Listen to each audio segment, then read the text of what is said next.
Este, bueno, como comentaba el doctor Igor, pues nuestro grupo particularmente es nuevo en esto, apenas estamos comenzando.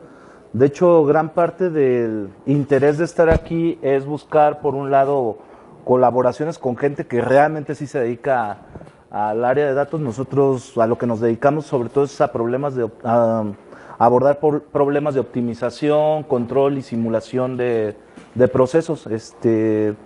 Nosotros somos ingenieros químicos, casi todos, malvenidos a ingenieros en energía. Entonces hemos empezado a abordar distintos problemas. Ahorita les voy a platicar algunos de los problemas que hemos abordado y más o menos va a ser contarles la historia de cómo llegamos nosotros al área de ciencia de datos y algunas aplicaciones que hemos realizado y los resultados que hemos obtenido. Obviamente esto es algo apenas muy limitado para nosotros, no tenemos más de 6 meses que empezamos a trabajar en esta parte. También les voy a presentar algunos proyectos que estamos nosotros interesados en realizar y nosotros estamos interesados sobre todo en la integración de postdocs que nos apoyen en esta parte o establecer colaboraciones con grupos aquí en el país para realizar estas tareas. También les vamos a decir con algunos grupos con los que estamos trabajando tanto del país como del extranjero para abordar estos problemas. Bueno, la presentación va a ir más o menos en este orden. Primero vamos a platicarles el entorno tecnológico, la influencia que tienen los perfiles de demanda en el modelado y diseño de sistemas de energía, los problemas que tenemos, el problema principal que hemos estado abordando, la motivación que nos llevó a hacer todo este desarrollo y bueno, el método que hemos estado utilizando para resolver el problema y cómo ha influenciado las soluciones que teníamos antes de usarlo y con el perfil que estamos teniendo ahora. Y finalmente las conclusiones y trabajos futuros que estamos considerando. Bueno, nosotros estamos ahorita, el sistema eléctrico mundial, no nada más en México, sino a nivel mundial, generalmente tiene esta definición. Tenemos una planta de generación centralizada, muy al estilo Salamanca o Tula. Bueno, hay diferentes plantas de generación centralizada. De ahí enviamos a través de líneas de alta tensión, se envía a los centros de distribución y de aquí pues se envía a los usuarios tanto domésticos como industriales y cada uno de estos usuarios tiene diferentes características. Ahorita les voy a platicar un poco del doméstico, que es donde hemos trabajado nosotros, pero hay la tendencia de ir poco a poco eliminando este tipo de sistemas. De hecho en Europa han avanzado más en este sentido y empezar a utilizar sistemas distribuidos. La diferencia entre el sistema distribuido y los sistemas centralizados es que estos se basan en grandes plantas de potencia cerca de donde está el recurso para generar los servicios. En los sistemas distribuidos lo que vamos a tener son esquemas más pequeñitos pero cercanos al consumidor, de tal manera que aquí no se dimensiona en base al recurso disponible, sino en base a las demandas que se tienen. ¿Sí? Es decir, se modela o se diseña el tamaño del consumidor. Esto nos da varias ventajas. La primera ventaja que tenemos es que reducimos los impactos ambientales. ¿Sí? Mientras que una gran planta nos va a generar, por ejemplo, en las cercanías, un alto potencial de generación de emisiones, plantas pequeñitas, pues lo que hacen es que se distribuyen y es más fácil abatirlo. Estas tienen un alto consumo, por ejemplo, de agua.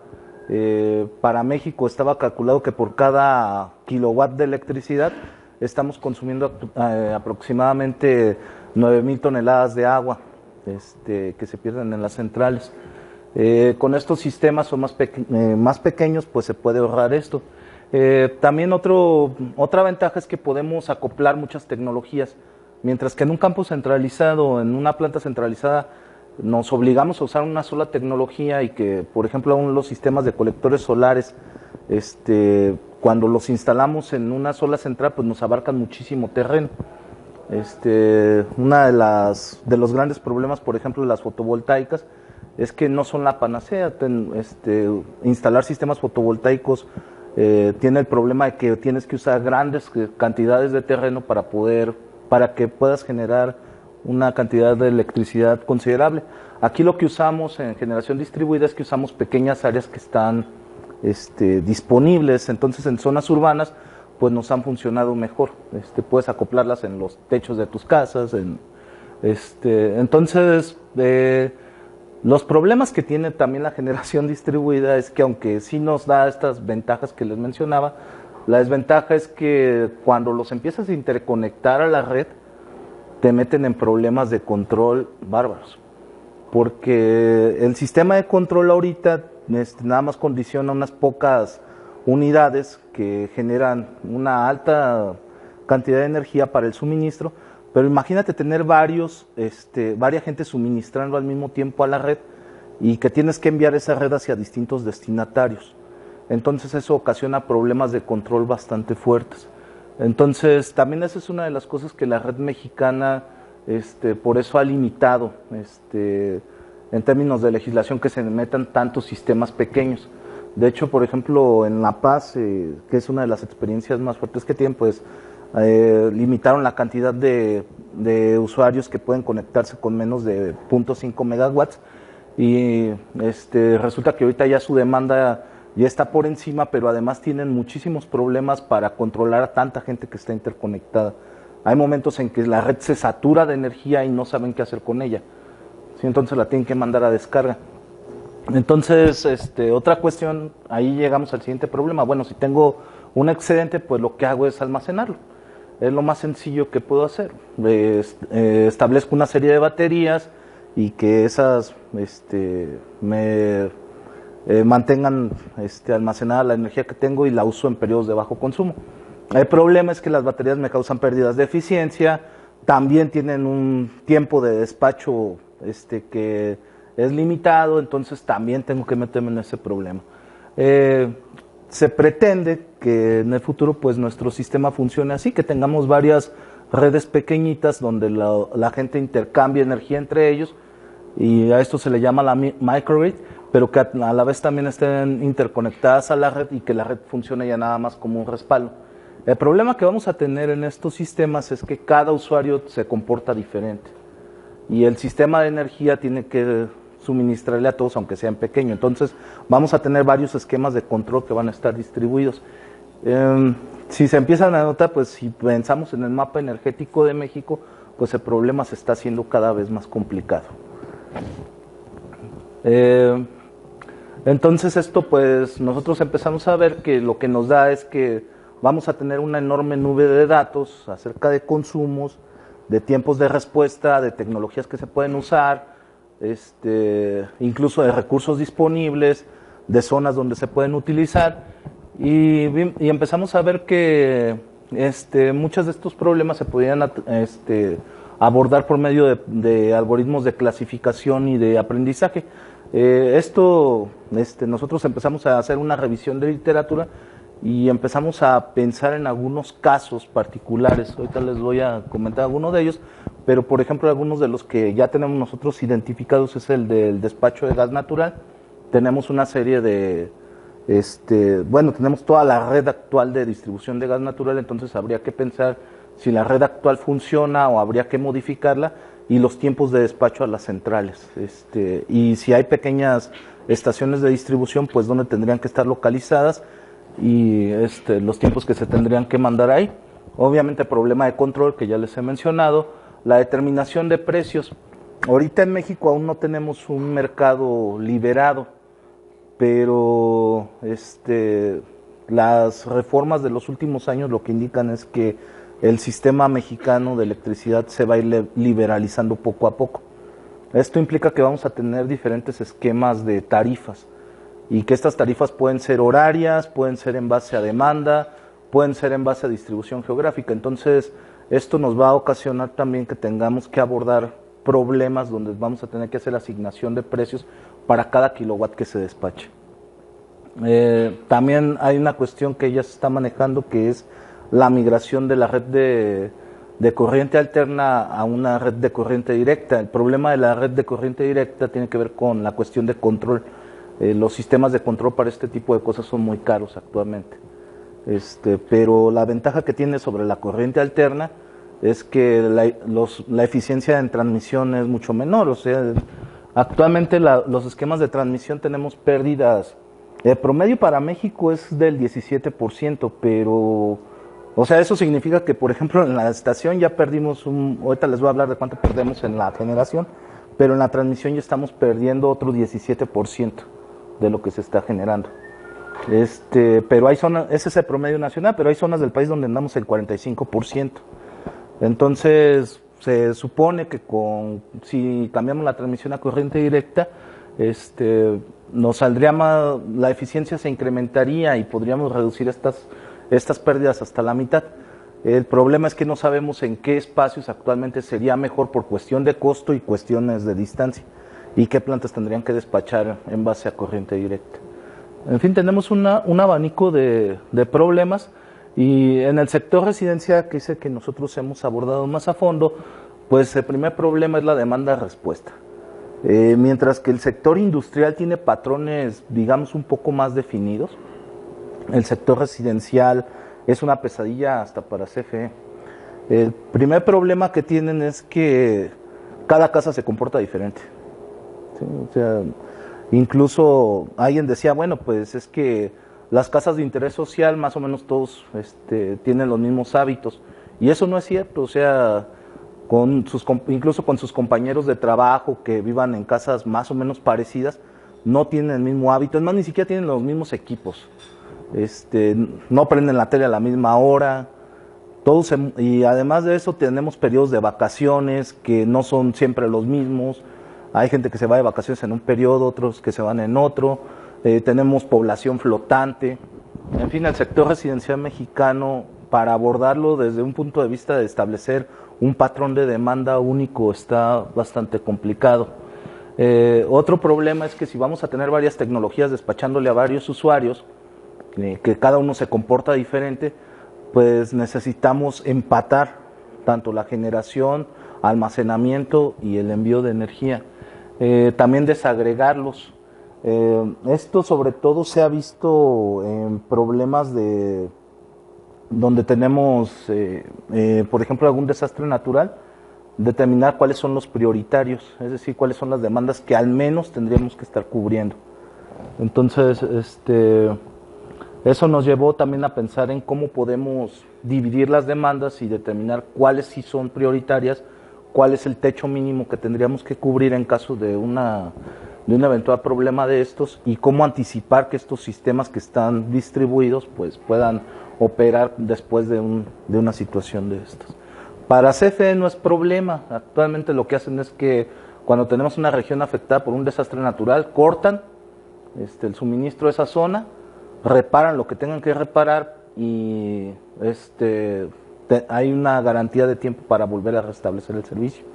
Pero en los sistemas distribuidos no funciona así, porque si cada usuario tiene su sistema de generación y se afectan diferente, y en ese momento la red deja de recibir energía de un usuario distribuido que ya estaba considerado, pues vamos a tener menos energía disponible que se envía a otras partes. Entonces el problema se vuelve bastante interesante. Nosotros empezamos a trabajar hace algunos años con esta tecnología en particular, que son las unidades de CHP o de cogeneración.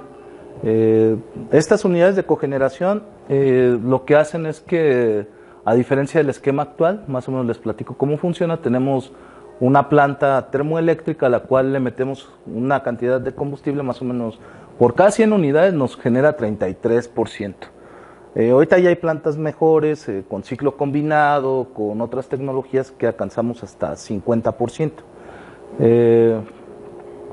Además, pues en nuestras casas otro de los servicios energéticos es calefacción para agua. Los boilers actuales andan más o menos en el 70%. Entonces, al final del día, nuestra eficiencia total de consumo pues anda en 51%. Es decir, considerando nada más la generación, sin considerar transmisión ni nada, casi perdemos la mitad de la energía que se manda. Una alternativa para esto es usar sistemas de cogeneración. Ahí lo que hacemos es que tenemos generalmente un motor o una turbina a la cual alimentamos generalmente con gas natural, últimamente con biogás. Se han logrado tener resultados interesantes, y ahí la eficiencia en electricidad es un poquito más baja que la de la planta, no en 30%. Pero la ventaja es que podemos recuperar calor, este calor meterlo en una máquina de absorción y genera también frío, y nuestras pérdidas pasan de esto a esto. ¿Sí? El problema aquí, bueno, incluso se pueden añadir más servicios, tratamiento de agua, desalinización, pero el problema que tiene esto es que tenemos que acoplar las demandas. Esto se genera en forma simultánea, entonces sin importar si el usuario utiliza más electricidad o más calor en ese momento, se genera, no discrimina. Entonces nosotros nos metimos en el problema de que ahora había que determinar desde un punto de vista de control óptimo niveles de almacenamiento de energía cuando no se está usando, ya sea usando baterías o usando tanques de almacenamiento de calor. La operación de las unidades de generación, si deberían de operar todo el tiempo a carga total o a carga parcial, determinar los precios de suministro, el comportamiento de los usuarios, acoplarlo con el sistema. Esto es una medida más social, que tiene que ver con que le informes al usuario que si modifica sus hábitos de consumo el equipo va a operar mejor. La interacción con proveedores externos, es decir, si tengo distintos suministros de energía a distinta hora, cómo va a funcionar, y esta parte del control predictivo, es decir, la planta cómo debe programarse durante el día para que en base a cómo se ha estado comportando el usuario, pues pueda funcionar. Y desde el punto de vista de diseño, pues saber qué tamaño deben tener las unidades, tanto de generación como de almacenamiento. En este sentido, pues nosotros empezamos a trabajar en diseño a medida del usuario, soluciones con en ambientes multiparticipativos, es decir, donde tenemos gente que va a tener distintos enfoques acerca del diseño, es decir, algunos interesados, por ejemplo, en la parte económica, que salga lo más barato posible, que el precio sea razonable, que al menos sea equitativo. Desde un punto de vista ambiental, estas tecnologías que les estoy mencionando siguen funcionando con gas natural, entonces vamos a tener varios sistemas funcionando en zonas urbanas que van a estar generando emisiones. Es decir, ya en vez de tener una gran planta, tenemos poquitas plantas, pero todavía siguen generando emisiones. Entonces, lo que tenemos que ver nosotros es que estas emisiones pues tengan un nivel adecuado de operación, uso de suelo, consumo de agua y la oportunidad social, es decir, que al usuario final esto lo podamos traducir en que su costo de suministro sea más barato. No nos ganamos nada con que, sobre todo en un ambiente como México, que le digas al usuario que le va a salir más cara la energía, pero que va a proteger el medio ambiente, pues realmente no significa nada para ellos. Generación de empleos en estas unidades y el acceso a energía. Y algo que nos está preocupando mucho a nosotros es que el control de todo esto se puede usar con equipos de cómputo ligero. Es decir, que vamos hasta con una computadora pequeña podamos manejar todos estos sistemas con equipos portátiles, porque no podemos tener una megacomputadora en cada microplanta que esté ahí, los costos se harían, de por sí el equipo ya es caro. Entonces, si tenemos varias plantitas con supercomputadoras conectadas, pues sí vamos a poder predecir lo que queramos, pero se va a volver esto carísimo. Nosotros comenzamos con este trabajo analizando este fraccionamiento, el fraccionamiento Villamagna en Morelia. Es un fraccionamiento de interés social, son 1,440 viviendas, y tomamos datos de 5 minutos de la potencia instantánea para tener los consumos durante un año. Sí, ya lo limpiamos los datos, bueno, de hecho se tomó durante más tiempo para asegurarnos de tener esta cantidad de datos, y al principio hicimos fiesta porque teníamos datos reales de una instalación, aparte de la electricidad, pues también teníamos el agua caliente. Y si les digo, también teníamos una estación meteorológica y teníamos datos de temperatura, velocidad de viento, radiación. Y éramos muy felices porque teníamos esos datos. Maldita la hora en que las metimos al modelo de optimización. Bueno, les platico la estructura que usamos. Tenemos la unidad de cogeneración, que se alimenta con gas natural, la interacción con la red de CFE, donde nosotros en algunos periodos, cuando tenemos exceso de energía eléctrica, en vez de usar una batería, pues lo que hicimos fue, se la vendemos a CFE. Y en las horas en que necesitemos, le compramos a CFE. ¿Sí? Así de sencillo lo resolvimos.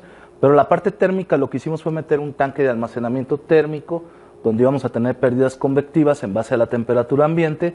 Y aquí estaba el diablo, en las demandas de electricidad y de agua caliente, porque teníamos que acoplarlas. Obviamente, desde un punto de vista físico, pues esto se resuelve aquí. El problema fue cuando nos metimos al modelo de optimización. El modelo de optimización que les presento tenía que ser, primero, determinarnos el tamaño de las unidades. Ahorita les voy a decir cómo lo hicimos. Y por otro lado, decirnos la política de operación. Con política de operación me refiero a cómo opera la unidad CHP y cómo operan los niveles de almacenamiento en el tanque térmico. Obviamente nuestro costo total anual, ya hemos hecho algunos experimentos multiobjetivo, de hecho hemos publicado ya varios de estos trabajos, pero fue el costo de capital anualizado, los precios el costo de combustible, el costo de electricidad externa, la venta de energía, que se hace tanto a la red como al usuario interno, y la venta de calor. El costo de capital, bueno, como ya les mencionaba, es tanto de la unidad de generación como del tanque de almacenamiento. El costo de combustible, pues es unitario, por cada unidad de combustible pues tenemos un precio en base al mercado nacional, aunque luego varía y es otro problema. El costo de electricidad externa, que ahorita más o menos tiene un perfil en base a demanda, nosotros lo tenemos aquí.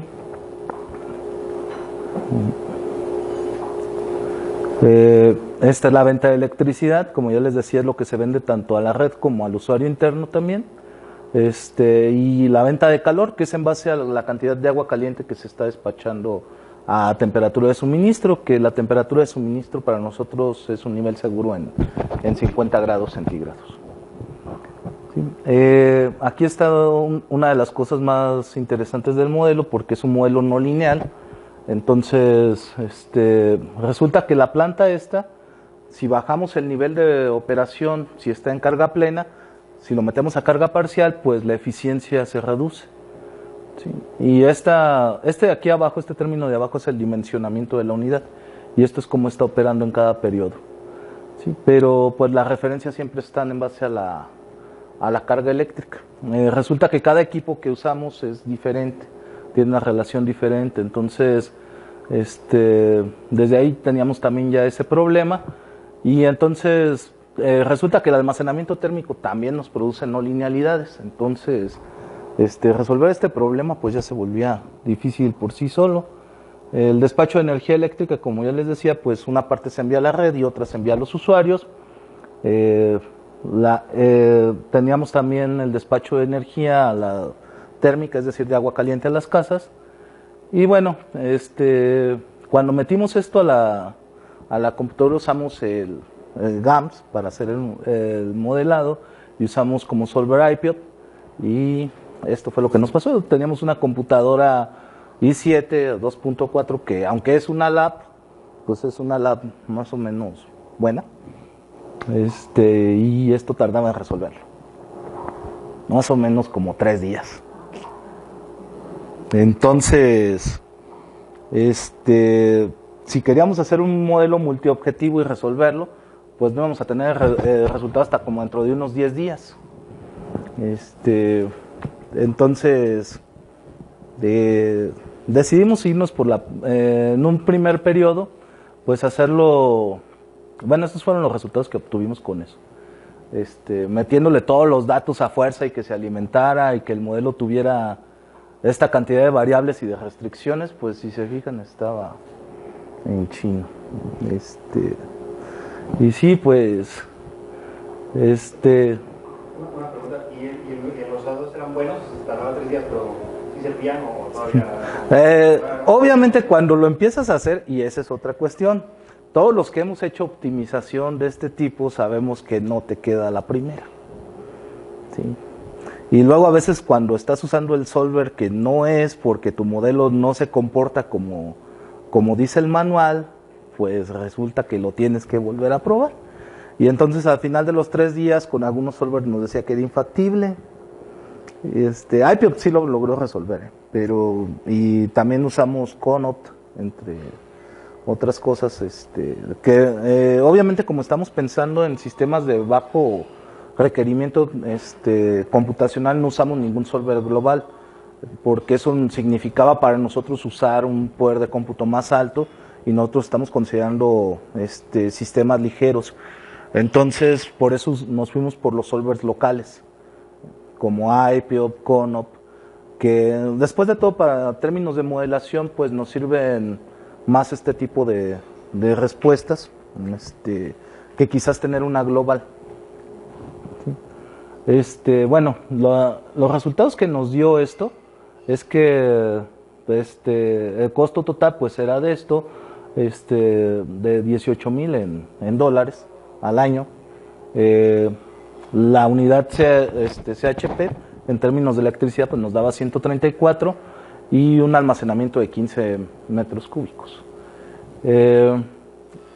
La ventaja que tuvimos aquí es que nos sentíamos divertidos e interesantes porque pues capturamos todas las variaciones. ¿Sí? El problema es que a ver cuándo las tienes. Y el siguiente problema es que para abordar un multiobjetivo real, donde no nada más tengas 2 funciones objetivo, que es lo que hace uno en la práctica, sino que tengas realmente consideradas todas las funciones objetivo, que ahorita ya los modelos que hemos estado haciendo ya incluimos aproximadamente entre 5 y 6 funciones objetivo diferentes, pues se volvió impensable. Ahorita nada más les voy a mostrar esta, pero hemos hecho ya algunos análisis. Y otro problema que teníamos era que queríamos nosotros que el modelo nos determinara una única política de operación. En términos computacionales fue imposible porque se volvió infactible el problema. O sea, tenía que abordar todas las variaciones de demanda. Entonces lo que nos dio flexibilidad fue mejor decirle, bueno, genérate una política de operación para cada uno de los escenarios durante el año, considerando que cada escenario es un día de operación. Eso sí nos funcionó. Pero es eso, porque le dábamos la libertad. Pero eso en términos reales, en términos de operación física de sistemas, no nos funciona. Porque nosotros no podemos estar cada día cambiándole la dinámica de operación al sistema. Tenemos que determinar una única y que esa satisfaga todo el año, o al menos unas condiciones de tiempo que sean posibles o que sean factibles, por lo menos trimestral o por lo menos mensual. Entonces hicimos algo que ingenierilmente es aceptable, pero que es muy burdo. Vamos a meter valores promedio horario y anuales. Eso pues, hicimos resoluciones, bajamos de 5 minutos a 1 hora y empezamos a hacer un día promedio para representar cada estación del año. Y eso nos dio un problema ya, que era más abordable, más tranquilo, y miren, se resolvía en 420 segundos. ¿Pero de cuánto era su desviación estándar? O sea, yo digo, no está mal meterle valores promedios, pero su variación no, la desviación estándar estaba gruesa, pero...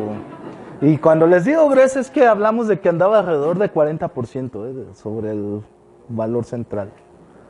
Sí, pero lo hicimos así porque, vamos, era lo que teníamos a la mano en ese momento, pero esto nos motivó precisamente a empezar a meternos en otra área que funcionara mejor, sí, o que nos permitiera abordar este tipo de problemas.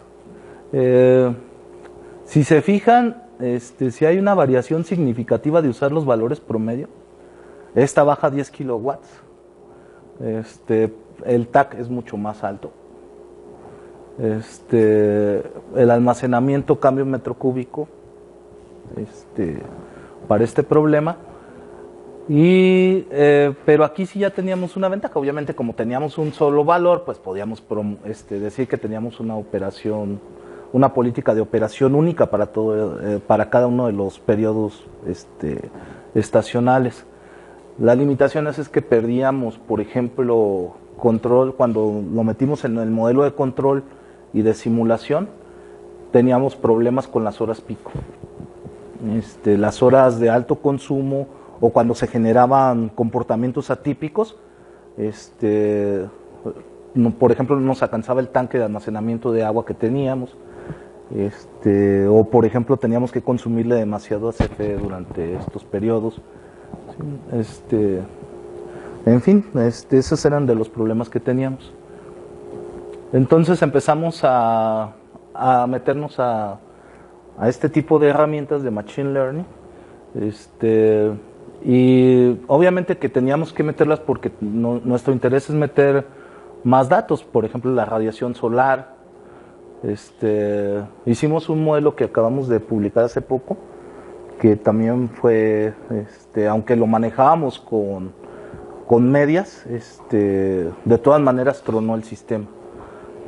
O sea, teníamos periodos muy largos para que pudiéramos alcanzar la convergencia del modelo, porque se alimentaba con la radiación solar, la velocidad de viento. Es decir, metimos un sistema integrado de un edificio donde teníamos demandas de agua, de electricidad, de calefacción, y metimos todo lo que había: aerogeneradores, fotovoltaicas, unidades de tratamiento de agua, biogás, las unidades de cogeneración. Metimos todo y que nos escogiera tecnologías. Es más, fue un mixto entero no lineal para acabar pronto. Entonces,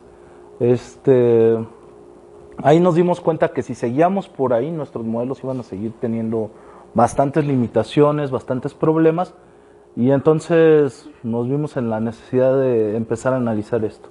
Cómo obteníamos patrones, es decir, ya no un perfil, sino un patrón de consumo, tanto de alto como de bajo, y generar perfiles idóneos con los cuales alimentar el modelo.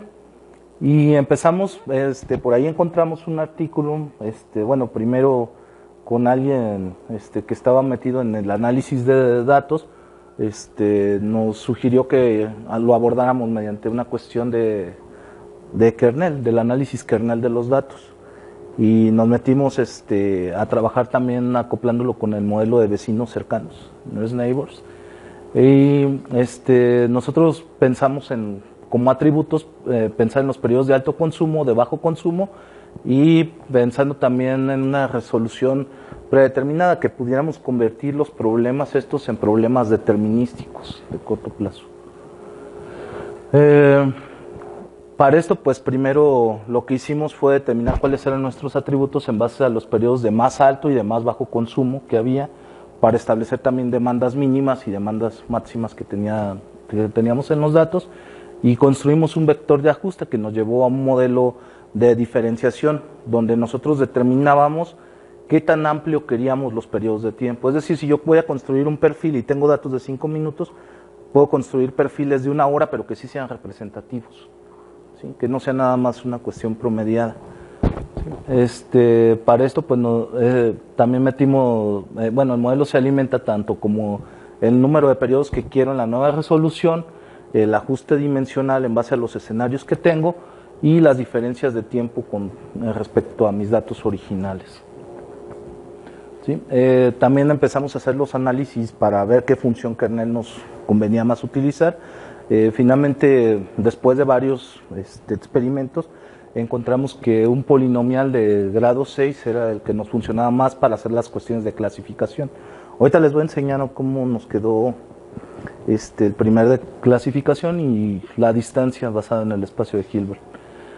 Todo esto lo hicimos en Julia. Tiene unas herramientas bastante interesantes, es un software abierto. Entonces eso se nos hizo bastante interesante porque ya primero no teníamos que pagar licencia, y la otra funcionaba bastante bien. Otra vez usamos a IPyth para esto, y bueno, fue con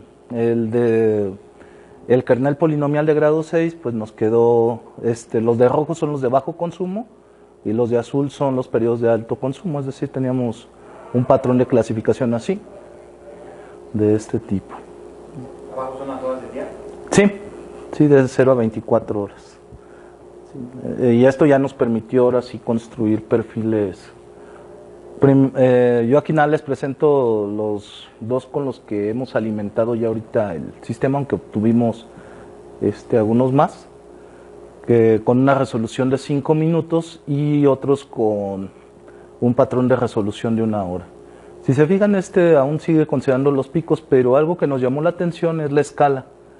Si se fijan, aquí el pico más alto me lo identificó en 300, y es por lo que decíamos, cómo se comportaba la desviación estándar. Si vamos a los datos originales, aquí si se fijan, alcanzaba de 1200 en el punto más alto. Es decir, en algún momento llegamos a alimentar el modelo con un pico de 1200. Aquí no lo reduce significativamente a la cuarta parte, y esto es porque realmente estos son comportamientos muy atípicos, realmente no se presentaban. Y lo malo es que los perfiles promedio, cuando los usamos sí nos metían estas variaciones. Y si hacemos la resolución con 1 hora, pues se ve bastante bonito.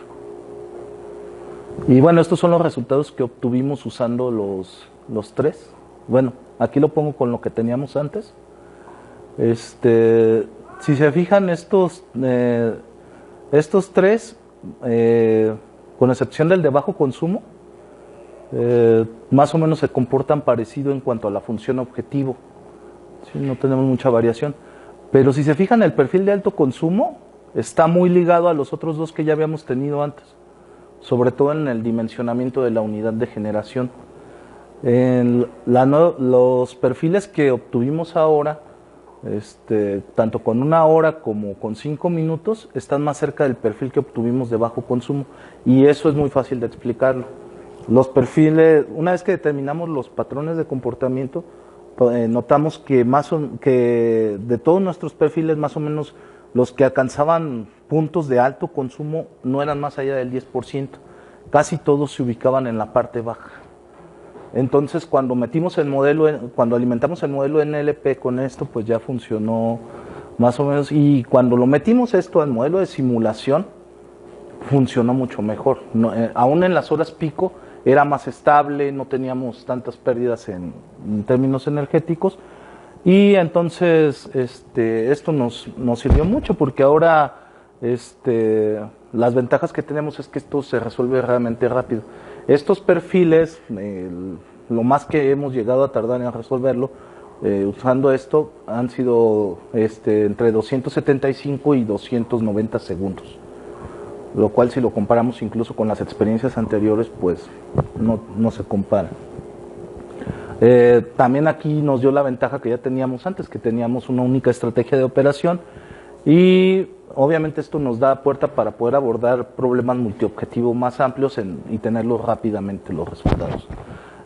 Lo que les decía, la solución en términos de este tipo es bastante cualitativa. La desventaja que tenemos es que hay que invertir tiempo de cómputo, obviamente, para poder obtener los patrones, pero realmente el tiempo de cómputo que nos llevó para obtener los patrones actualmente es de 30 minutos. Obviamente podemos mejorarlo utilizando otro tipo de herramientas. Ahorita hemos empezado a ver cómo se resuelve esto utilizando máquinas de soporte vectorial, que también podrían ser una opción. Y bueno, dentro de las conclusiones, pues esto es lo que ya les mencionaba. Creo que la parte más importante tiene que ver con la pérdida de información que tenemos cuando usamos soluciones burdas, que aunque parecen más interesantes, o bueno, que nos dan facilidad, los resultados a veces no son tan buenos. Y bueno, lo que les comentaba, ahorita nosotros estamos trabajando en colaboración con este grupo de la Universidad Michoacana de PCE, con la Facultad de Ingeniería Mecánica, sobre todo para la parte de soporte técnico. Trabajamos también con un grupo que hace más o menos lo mismo que nosotros en Wisconsin, y otro en Canadá, en la Universidad de Waterloo. Y bueno, estos son algunos de los trabajos que hemos publicado en ese sentido. También hemos trabajado este problema desde un punto de vista estocástico, para abordar problemas multiobjetivos usando estas técnicas. Y este es el que les decía, que sí nos quedó un monstruo, pero obviamente pues ahí está la herramienta también. La cuestión del modelo sirve, el problema es la alimentación de datos. Cosas que tenemos pensado a futuro, lo que ya les decía, estamos pensando en hacer esto, pero con un abordaje de máquinas de soporte vectorial. Estamos apostando más por algoritmos de lazy training, porque necesitamos, en términos de control, necesitamos que el sistema nos arroje datos casi en forma instantánea. Entonces, mientras menos tiempos de cómputo podamos utilizar para evaluar datos, es mejor para nosotros. Sí, porque no podemos... Las diferencias en suministro de energía en casos prácticos no pueden ser más allá de 1 hora.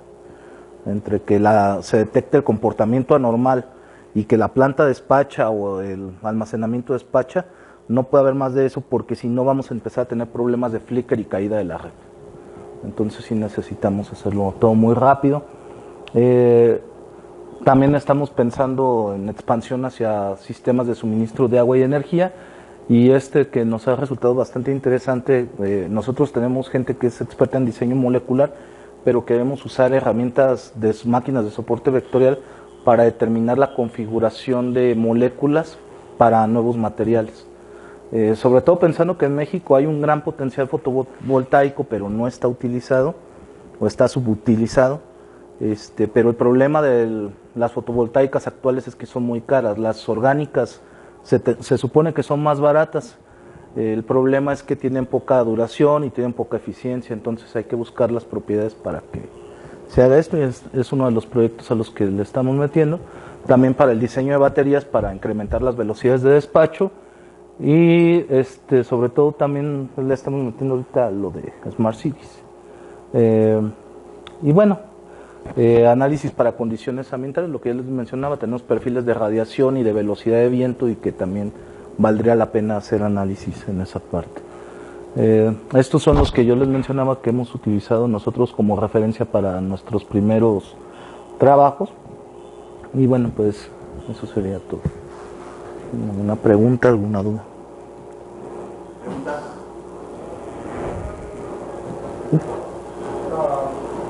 Bueno, como tengo un poco de ahorita mencionabas varios retos que tienen ahí por preguntar cómo trabajar con estas cantidades de datos.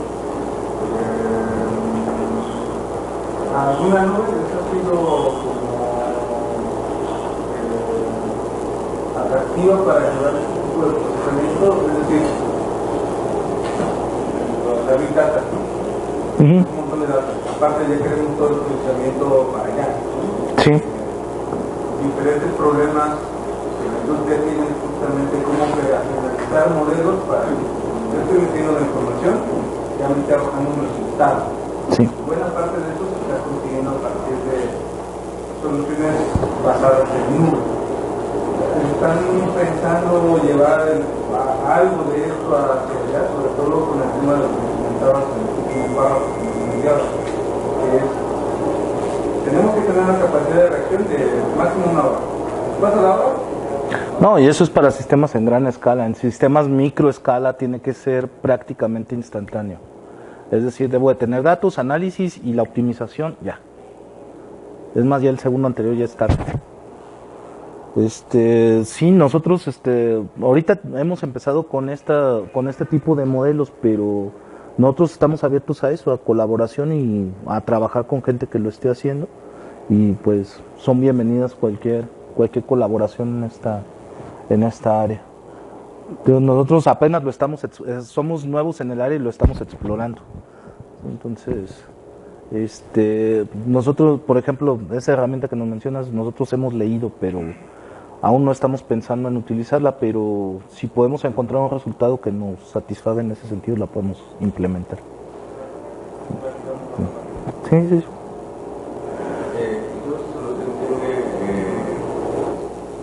Como un repositorio open libre.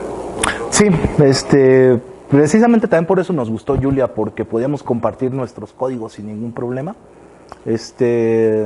La Universidad de Wisconsin tiene en el laboratorio de sistemas escalables, allí hemos subido todos los modelos, y como Julia tiene un Julia Bots, incluso ahí mismo los puedes correr o puedes alimentarlos con tus datos y te da el sistema para el CHP.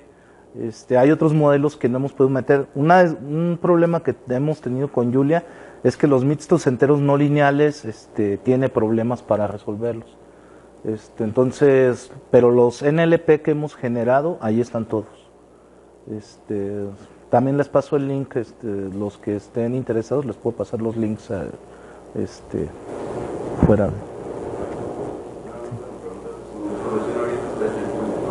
Ajá. Cuando ya queramos a un nivel más productivo, ya sea con plataformas como arquitecturas, proveedores de servicios, ¿tienen algún plan de ciudad o este tipo de procesamiento para luz, estas herramientas que son muy populares? ¿Tienen ya una visión de corto plazo? De hecho, ahorita tenemos a un estudiante de licenciatura que está migrando los códigos a Fortran. Afortunadamente, iPiot tiene una versión en Fortran. Entonces, esto sería ya para... También Fortran pues nos sirve para modelos para cómputo pues ligero. También por eso lo estamos pensando en migrar hacia allá. Pero les digo, cualquier colaboración en esto con gente que tenga más experiencia es bienvenido, porque nosotros apenas empezamos a meternos en esas dinámicas y antes nada más éramos modelo, texto, paper y ya, pero no veíamos más allá, ¿no? Ya lo dejábamos ahí como que nos agradaba para la puntitis y para el SNI, pero luego ¿qué? Entonces también estamos pensando ya en meterlo a la parte industrial y que nos pueda servir esto también para generarnos un ingreso adicional, porque luego ¿de dónde sale lo para los postdocs? En términos de precios, ¿te puedes decir si no han tomado un porcentaje de ciencia, uno de ahorro en costos, si te podría tener bajo un escenario óptimo? El CHP, en términos de operación, es mucho más barato, primero por la eficiencia.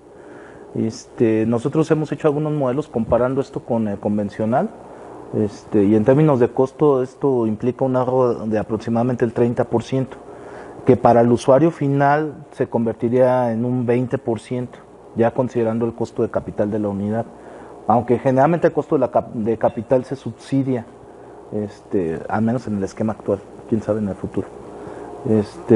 Pero tendríamos que verlo, pero sí tenemos ya ese tipo de análisis, sí los hemos hecho. Para unidades CHP sí funciona, para fotovoltaicas y eólicas, ahí no tanto. Sí. Por eso le hemos metido más tiempo al CHP, porque en términos económicos resulta más atractivo. El problema es que sigue dependiendo de fuentes fósiles.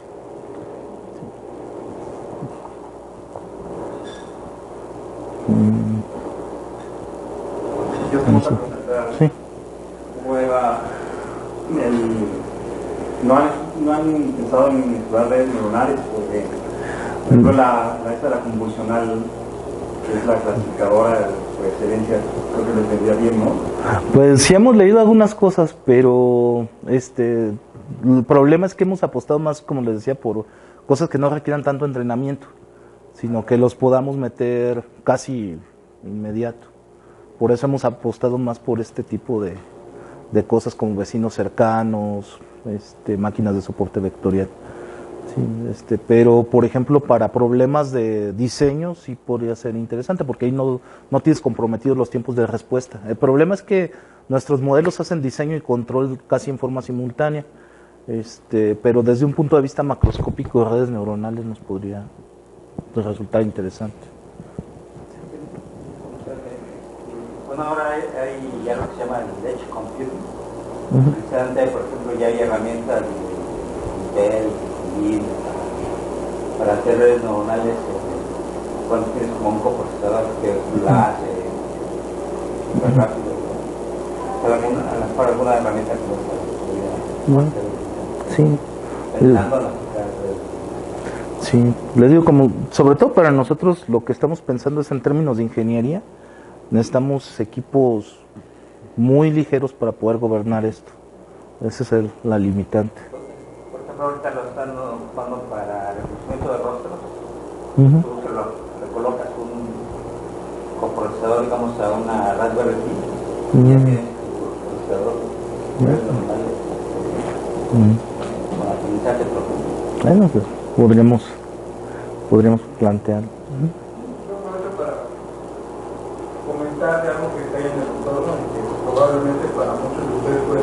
buena herramienta. Yo lo uso bastante.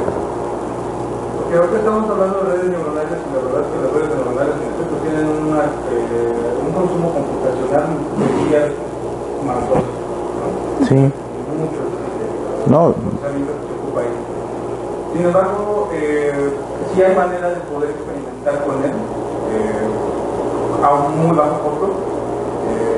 Está la máquina de aprendizaje de Azure Machine Learning. Esto es gratuito. Estos son cuentas estudiantiles. Ustedes pueden entrar, tienen cuentas estudiantiles y tienen un cierto límite. Entonces, es un buen punto de inicio para hacer un gratuito, buscando justamente otros algoritmos que pudieran aportar ahí a un costo cero, no cuesta nada. Claro, tiene sus limitantes, no es sí, como eso trabajar en un entorno con todos los datos que se necesitan. De hecho, el límite ahora mismo son más o menos 10 gigas con todos los artefactos que ponen. El modelo, el dataset, todos están limitados solo a 10 gigas. Las cosas temporales que va generando el propio modelo. Igual digo, para todos los que están acá, si no habían utilizado, ahí está la Azure Machine Learning. Tienen ahí tienen acá, firman, pues diviértanse un rato. Sí, bueno, pues bueno, ¿algo más? Estamos de Bueno, sí hay. Sí, colaboraciones con algunas otras, más allá de lo que comentaron, estamos pensando en tener esto a algún otro tipo de compañías. Digo, hay muchas compañías en Latinoamérica muy localizadas respecto al tema de energía, y yo creo que al final todo esto tiene que ver sí con colaborar con la comunidad, pero también después generar, o en ese inter generar monetización de estos servicios. ¿Han pensado llevar algo así, esa experiencia, reproducirla y venderla como un tipo de servicio? Era lo que comentábamos ahorita, que nosotros apenas vamos a empezar a meternos en esa parte. Nosotros estábamos metidos nada más en la parte académica. Entonces, afortunadamente, pues hemos trabajado con datos reales, y que los hemos podido capturar en tiempo real. Hay convenios de colaboración, pero son de los que se hacen en términos académicos, no en términos comerciales ni industriales, pero sí es también algo que a nosotros nos interesa, sobre todo por el financiamiento para el grupo, porque también nos hace falta gente que trabaje en esto. Entonces sí, tener becarios, sobre todo por el esquema en que opera el TEC de Monterrey, sí es un poco más complicado.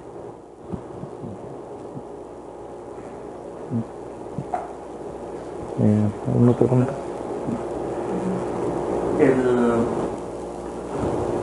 Bueno, le podemos dar un aplauso a...